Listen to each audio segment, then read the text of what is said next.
Assalamualaikum warahmatullahi wabarakatuh. Perkenalkan, saya Siti Humairah, NIM 20 30 10 11 75. Saya dari kelas HKI 5, Prodi Hukum Keluarga Islam. Di sini saya akan menjelaskan atau mempresentasikan hasil makalah saya yang berjudul Pembuktian. Mata kuliah Hukum Acara Peradilan Agama. Pembuktian di dalam muka pengadilan merupakan hal yang sangat penting dalam hukum beracara, dikarenakan di pengadilan dalam menegakkan hukum atau mencari keadilan itu sendiri tidak lain dan tidak bukan berdasarkan dari pembuktian itu sendiri. Hukum pembuktian termasuk dari hukum beracara, sedangkan peradilan agama menggunakan hukum acara yang berlaku bagi peradilan agama. Selain itu juga, menurut Ahmad Ali, ia juga berpendapat tentang pembuktian. Pembuktian itu adalah upaya yang dilakukan oleh kedua belah pihak dalam menyelesaikan persengketaan yang terjadi di antara mereka, atau untuk memberi kepastian peristiwa hukum tertentu dengan alat bukti yang telah ditentukan oleh hukum, sehingga menghasilkan penetapan atau keputusan dari pengadilan tersebut. Sebagaimana telah dijelaskan di dalam pasal 163 HIR dan 283 RBG tentang pembuktian dalam berperkara. Pembuktian ini juga menjadi salah satu pertimbangan bagi hakim dalam memutuskan suatu perkara atau persengketaan di dalam pengadilan. Selain itu juga pembuktian juga memiliki beberapa asas di antara lainnya, yaitu 1. Asas audi et alteram partem adalah asas kesamaan proses dari para pihak yang sedang berperkara. Berdasarkan asas ini, hakim tidak boleh memberikan putusan sebelum memberikan kesempatan untuk mendengarkan kedua belah pihak. Jadi, berdasarkan asas ini, hakim tidak boleh memutuskan sebuah perkara atau persengketaan sebelum mendengarkan apa yang disampaikan oleh kedua belah pihak yang sedang berperkara. Jadi hakim harus mendengarkannya terlebih dahulu, baru ia memutuskan dari perkara yang sedang diadilinya. Yang kedua, asas ius suria novit, bahwa hakim selalu difiksikan mengetahui akan hukum dari setiap kasus yang diadilinya, dan hakim tidak boleh menolak memeriksa perkara hingga putus dengan alasan tidak ada dasar hukumnya. Berdasarkan asas ini, hakim sering didefisikan dia mengetahui segala hukum setiap kasus yang diadilinya, dan hakim tidak boleh menolak untuk memeriksa sebuah perkara sehingga ia memutuskan perkara tersebut tanpa didasari hukum yang jelas. Yang ketiga, asas nemo testis Indonesius in propria cause, bahwa tidak ada seorang pun yang dapat menjadi saksi atas perkaranya sendiri.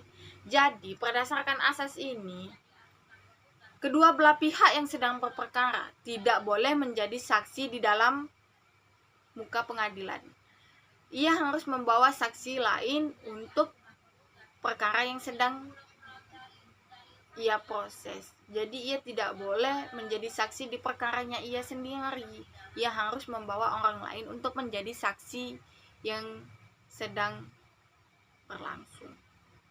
Selain itu juga, pembuktian juga memiliki alat-alat untuk membuktikan di muka pengadilan apakah perkara tersebut benar atau tidaknya di muka pengadilan tersebut. Berikut beberapa alat bukti dari pengadilan, yaitu 1. Alat bukti tertulis. Alat bukti surat atau tertulis. Alat bukti surat atau tertulis adalah segala sesuatu yang memuat tanda-tanda bacaan yang dimaksudkan untuk menyampaikan buah pikiran seseorang dan dipergunakan sebagai pembuktian. Alat bukti bukti surat atau tertulis ini terbagi menjadi dua, yaitu akte.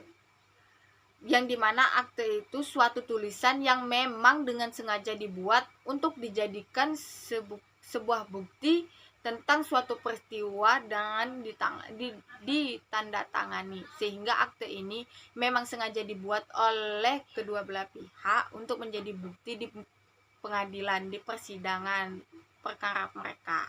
Yang kedua bukan akte, yaitu tulisan yang disengaja dijadikan alat bukti tentang suatu peristiwa dan atau tidak ditandatangani oleh pembuatnya. Jadi bukan akte ini ialah sebuah alat bukti yang tanpa sengaja dibuat, tanpa ditandatangani, tapi ia dijadikan sebagai alat bukti dalam menyelesaikan perkara tersebut. Yang kedua, alat bukti dengan saksi. Kesaksian yaitu alat bukti yang diberitahukan secara lisan dan pribadi oleh saksi yang tidak memihak di dalam perkara tersebut, untuk memberikan kepastian kepada hakim di muka pengadilan tentang peristiwa yang dipersengketakan oleh kedua belah pihak. Dengan demikian, unsur yang ada di alat bukti kesaksian adalah keterangan kesaksian itu diucapkan sendiri oleh saksi secara lisan di muka persidangan. Jadi, saksi tersebut menyampaikan secara lisan atas kesaksiannya di hakim di muka pengadilan. Yang kedua, tujuan kesaksian untuk memberi kepastian kepada hakim tentang peristiwa yang dipersengketakan, yang dimana tujuannya itu saksi itu memperjelas akan sebuah perkara tersebut, menyampaikan apa yang ia ketahui ke muka hakim, kepada hakim, bagaimana peristiwa itu terjadi. Yang ketiga, saksi tidak merupakan salah satu pihak yang berperkara. Yang dimaksud itu, yang menjadi saksi bukan merupakan dari kedua belah pihak. Jadi saksi itu tuh orang lain, tidak termasuk dari kedua belah pihak yang bersengketa tersebut. Saksi juga terbagi menjadi 3. Saksi yang telah memenuhi kriteria, yang dimana sudah memenuhi syarat formil dan materialnya. Terus saksi yang hanya satu orang, yang dimana unus testis nullus testis. Hakim diperkenakan untuk menganggap satu peristiwa terbukti dari keterangan seorang saksi, dari hanya satu orang saksi. Yang ketiga, saksi testimonium de audit, yaitu saksi yang memberikan keterangan dari apa yang didengarnya dari orang lain, yang dimana saksi ini mendengarkan dari orang lain, lalu ia menyampaikan juga kepada hakim di muka pengadilan. Yang ketiga, persangkaan. Persangkaan adalah bukti kesimpulan oleh undang-undang atau hakim yang ditarik dari peristiwa yang terkenal ke arah suatu peristiwa yang tidak terkenal. Sedangkan Pitts Law berpendapat bahwa persengketaan adalah uraian hakim, dengan mana hakim dari fakta yang terbukti menyimpulkan fakta yang tidak terbukti. Persangkaan ini terbagi menjadi 2. Persangkaan menurut hakim, yang dimana kesimpulan hakim yang ditarik dari hasil pemeriksaan sidang. Jadi persangkaan ini dimana hakim berprasangka dari apa yang dihasilkan dari sidang tersebut. Yang kedua, persangkaan menurut undang-undang, yang dimana persangkaan berdasarkan suatu ketentuan khusus undang-undang dihubungkan dengan perbuatan atau peristiwa tersebut. Jadi peristiwa atau perkara tersebut dihubungkan dengan undang-undang, apakah sama atau tidak. Itulah persangkaan dari undang-undang. Sedangkan 4, pengakuan. Pengakuan yaitu suatu pernyataan dengan bentuk tertulis ataupun lisan dari salah satu pihak yang berperkara, yang lainnya yang membenarkan dalil lawan, baik sebagian maupun seluruhnya. Pengakuan ini terbagi menjadi 3. Pengakuan murni, yaitu pengakuan yang membenarkan secara keseluruhan gugatan dari penggugat. Jadi yang tergugat membenarkan semua dalil yang disampaikan oleh yang penggugat.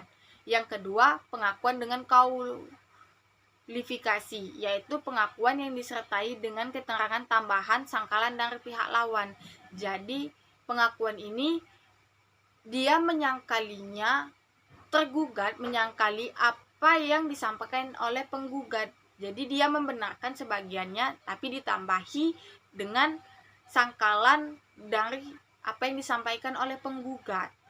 Yang ketiga, pengakuan dengan klausal, yaitu yang disertai dengan keterangan tambahan yang sifatnya dapat membebaskan diri dari gugatan.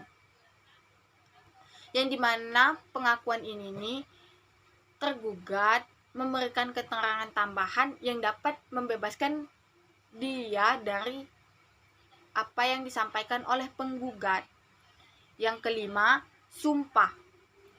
Sumpah adalah suatu pernyataan hikmat yang diberikan atau diucapkan pada waktu memberi janji atau keterangan dengan mengingat akan sifat maha kuasa Tuhan dan percaya bahwa siapa saja yang memberi keterangan atau janji yang tidak benar akan dihukum olehnya.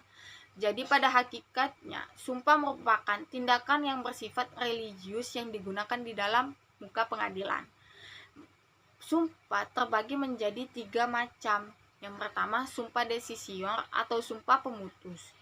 Adalah sumpah yang dibebankan asas permintaan salah satu pihak kepada lawannya yang bertujuan untuk menyelesaikan suatu perkara. Jadi, salah satu pihak meminta pihak lainnya untuk bersumpah agar perkara tersebut selesai dengan sumpah tersebut. Yang kedua, sumpah suppletoire atau sumpah pelengkap adalah sumpah yang diperintahkan oleh hakim karena jabatannya kepada salah satu pihak yang berperkara untuk menambah atau melengkapi pembuktian peristiwa yang belum lengkap. Jadi, sumpah ini diminta oleh hakim sebagai pejabat yang menyelesaikan. Jadi, sumpah ini diminta oleh hakim untuk yang dimana hakim itu sebagai pejabat di pengadilan tersebut yang menyelesaikan perkara mereka meminta salah satu pihak untuk bersumpah agar lebih melengkapi dari pembuktian-pembuktian yang ia berikan atau ia sampaikan di hakim di muka pengadilan. Yang ketiga, sumpah aistimotion atau sumpah penaksiran adalah sumpah yang diperintahkan oleh hakim karena jabatannya kepada penggugat untuk menentukan jumlah uang ganti rugi yang dituntutnya. Sumpah ini dibebankan oleh hakim kepada penggugat apabila penggugat telah berhasil membuktikan haknya atas ganti kerugian akan tetapi jumlahnya tidak jelas. Jadi sumpah yang ini di mana hakim yang sebagai jabatan, yang memiliki jabatan, ia memberikan kepada penggugat untuk bersumpah dalam ganti rugi perkara tersebut. Baiklah, itulah yang dapat saya sampaikan hasil dari makalah saya yang berjudul pembuktian. Selebihnya saya mohon maaf, kepada Allah saya mohon ampun. Wabillahi taufik wal hidayah. Wassalamualaikum warahmatullahi wabarakatuh.